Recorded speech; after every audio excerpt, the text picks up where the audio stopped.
welcome back to Always Watching. And it is true what they say, do not make permanent decisions based on temporary emotions. I was waiting for Kendall Unhinged. It was Roman Unhinged. And I think they're still mourning the loss of their father. And there's something sad when, particularly even more sad, when you lose a parent that you were disconnected from. Because now they're in on all these projects that previously their father wanted them out of. And it really doesn't help that his last project was something called Living Plus, essentially Theranos 2.0, right? Talking about longevity, personal longevity programs, entertainment meets health, security and entertainment. It just sounded like a lot of nonsense, but it did the job. It's a band-aid, for the time being. Start with Shiv, and Shiv is totally out. And I felt like this whole episode, she was kind of lost. Right, she's really sad, she's really lonely, and all three of them have they've lost the connection, right? They've all retreated back into their dark corners to mourn and to grieve. And when we first see Shiv this episode, she's talking to Lucas, and Lucas is quite a character, and actually towards the end, he was quite annoyed. Watching him this first scene, he's barefoot, he's chill. He acts like he's so unbothered. But in this conversation, he does mention to her this conversation on the mountain. And I love how he referred to it as the name of the mountain, right? Like that, I don't know if that was pretentious. You guys let me know. But he seemed kind of bothered by it. And he's doing his best to hook Shiv in, basically being like, you're my girl on the inside. And Shiv is unconvinced. She agrees to go along with Lucas for now, but it's very unenthusiastic. There's really no energy behind it. Like, she's not really behind him like all the way, right? Like, this guy is looking at them like they're old money, they're to be disposed of. He even insulted the interior of their jet. And then off to LA they went. And I really like that the episode was set in LA. And I also really am enjoying the new score, right? It kind of adds a freshness, a brightness. And it's an environment that they try their best to fit in, but they're not really doing a good job. And watching Ken and Roman in particular, like Shiv is out, but Ken and Roman are interesting because their whole thing is transparency, right? So the way the children are now being open with each other is to be transparent, but they're not really strategizing together. They're not really coming up with detailed plans together. Everyone's kind of doing their own thing, and then they're informing the other of what they did and how it went. In Roman's case, everything he touched just turned to this episode. Once we get to LA, they kind of have their first meeting at Waystar Studios. Apparently things there are a disaster, and Roman and Ken are doing their best to tank the deal, right? They keep calling him human Chernobyl. Can we really sell to a man of this character? They're trying their best to make it seem like it's not personal, but it is personal, right? Like, Tom was really confused, and Gerri kind of said it best. She's like, listen, whatever issues this guy may have, the price is the price, right? Like, his reputation has been priced in. I don't really see any problems here, and we need to be on our way. And apparently, Lucas's team is doing a very good job of accelerating the process. Like, their banks, they're ready. They're ready to take it over. They're ready to take it over now. And everybody seems like pretty cool with it. So when everybody leaves the room, Ken, Shiv, and Roman are together. And this was so awkward. It was so awkward because it took a gun to their heads before Ken could one of them broke, right? Ken basically laid out their entire evil plan. And he's like, listen, we want to take everything, the whole pie, right? Like, we want to keep ATN, do Pierce, do everything.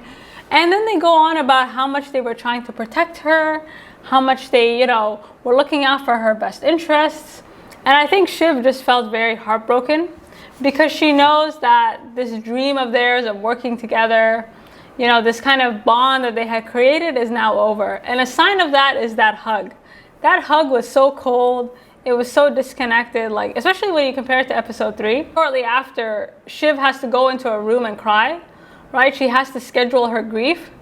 I think all of them kind of wanted to grieve together, but paper is harder than rock. This paper basically outlining Ken as a possible successor, even though it's nonsense, it was enough to kind of make everybody do their own thing. I think with Shiv, it's really sad because I think she wanted to grieve and connect with her brothers, and now she's alone, right? You see it in this room, and the fact that she was just sitting there, about to cry before Tom walks in, right? She hasn't had time to process. None of them really have.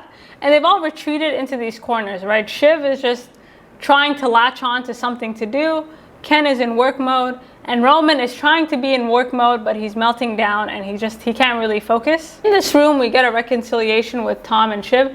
I think the reconciliation is largely just, again, Shiv is feeling very lonely and Tom was there, right? Tom is still wearing his wedding ring. He very much still loves her. And I think Shiv just needs a shoulder to cry on, and he's there, right? Like, there is something childish and cute about the whole thing, right? When they're at the party, they're biting each other, they sleep with each other. But the problem with Shiv and the problem with this whole family is that they're just unable to be vulnerable at all, right? I think one of the best scenes this episode is when Shiv and Tom are having a conversation about Tom's betrayal. And Tom basically says, listen, you left me out in the cold. Right? I was about to go to jail. You weren't going to say anything? And he was like, listen, I basically don't come from money like you. And I was at risk of losing it all. And I wasn't about to do that. So I had to secure my future for myself. And this is the first time I've seen Tom angry, or just like, there was just something he was very hurt by. Because there's a moment in this conversation where he says, would you move into a trailer with me? Basically like, are you willing to give up all these luxuries and come be with me, right? And unless the answer is yes, you can't really judge me for what I did. And we don't really see Tom's face when he makes this claim, but you could feel that he was really annoyed. And towards the end of that conversation, like, I think Shiv had a great moment to open up and be vulnerable and tell him about the baby. Instead, she doesn't take it, right? She laughs it off. And you can kind of see from his face, he's a bit like, I'm not going to say annoyed. This wasn't, he felt kind of defeated or deflated somehow. Like, that was a big moment, and she closed herself off. Shiv basically is between a rock and a hard place. She's keeping in touch with Lucas as a form of power. Like, at least it's better to be near power than to be without it. However, she knows that logically she's just a pawn. Basically, Lucas will make Shiv his Tom, right? She's going to be doing all the dirty work that he doesn't really want to do. And she's not too excited about that. So either way, she's on the outside looking in. And you see that by these efforts that she makes to take down Living Plus, right? She's not that enthusiastic about anything, right? She tries, but her effort is at an all-time low. But one of the things that's really interesting in this episode is that, you know, Shiv is kind of in the middle.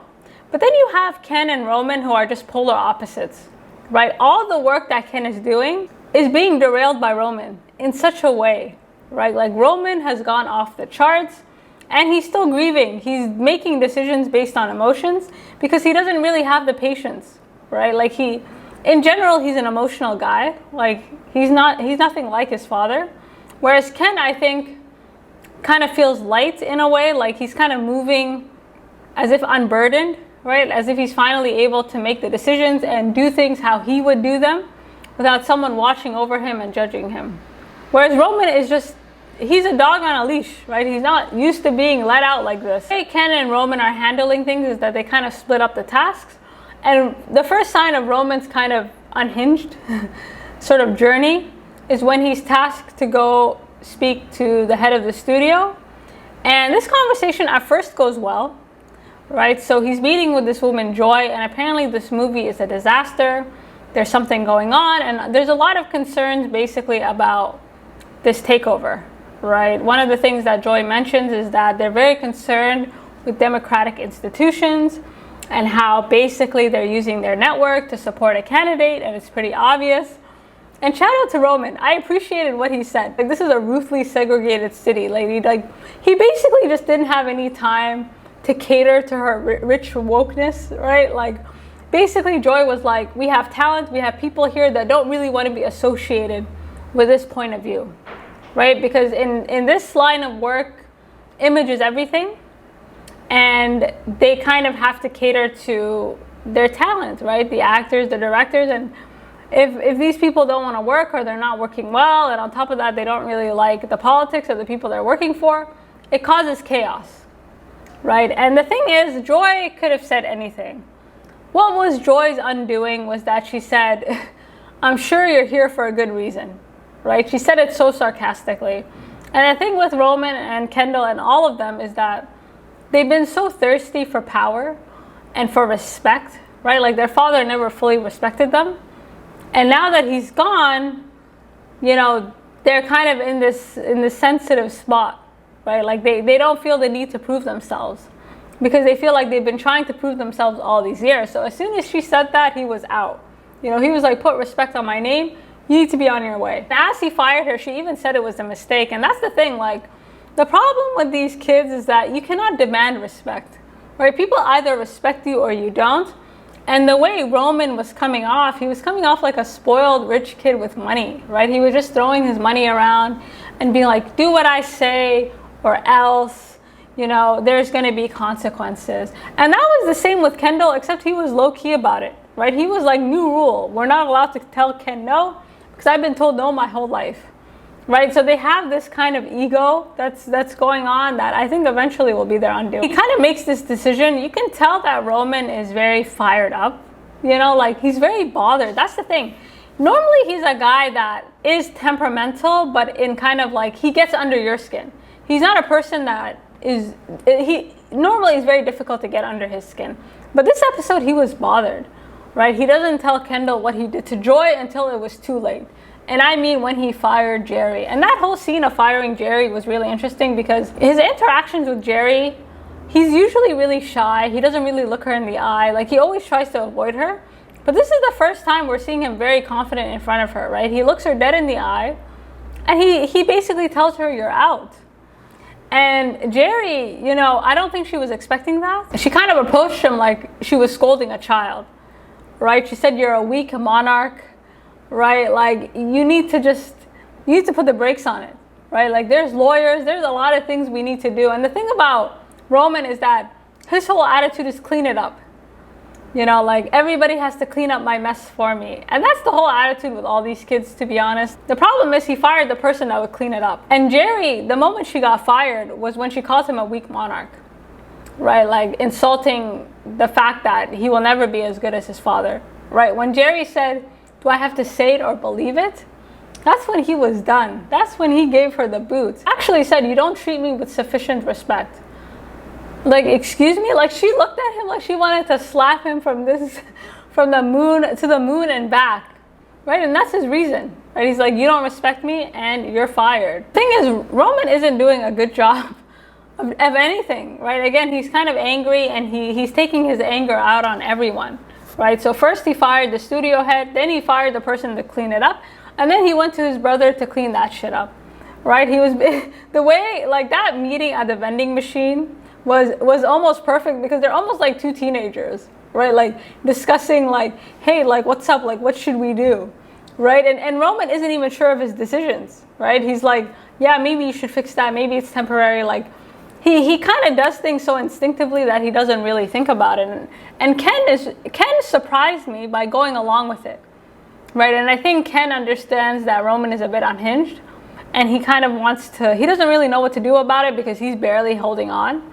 So he can kind of only focus on one thing at a time, right? Like some of the lines, right? Like death to joy. Throw Gerri in the end zone, he said. Like he was just like, yeah, like fire them, let's go. Like we can spin this as, you know, co-CEOs like doing it, shaking things up. And to some extent that's true. You know, I do think that a lot of the people working here just kind of want to get paid out and leave. You know, they're essentially minding the shop, right? They're waiting for Lucas to come so they can go.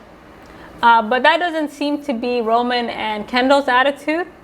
So in a lot of ways, the firings, that could have been effective.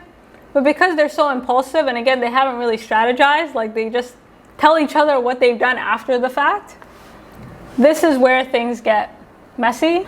And so their only hope at this point, surprisingly, is Ken. Like, out of all the people that could have saved them, Ken was the last person. And their issue is exactly what Gerri said. You know, you can't win against the money, it'll wash you away.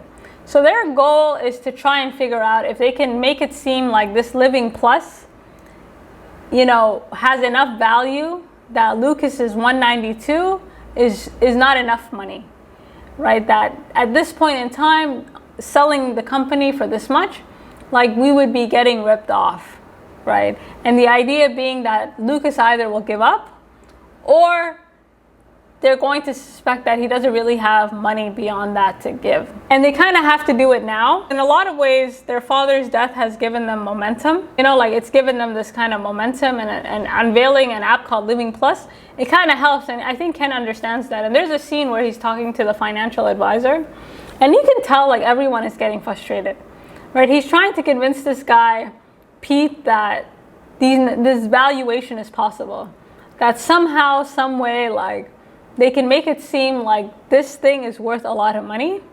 And the way he's able to kind of manipulate or talk, I mean, he did a very good job. And then they have the added bonus of Greg's edits, right? Like one of the things that Ken does very successfully is use his father's voice to convince them, right? It's not enough that Ken and the family and everybody thinks that this Living Plus has amazing value, but if the last words of Logan's mouth is this will double our profits, right? Like people will be more invested in that than they will be in whatever Ken has to say. And I don't know how y'all felt about those edits. Like that was crazy. I was like, desperate times calls for desperate men. Like they're really willing to do anything to get ahead, right? Like it wasn't just that they used their father's image, like they sound edited words that never came out of his mouth for this presentation. You know, Ken is feeling hyped. You know, he has the weird edits.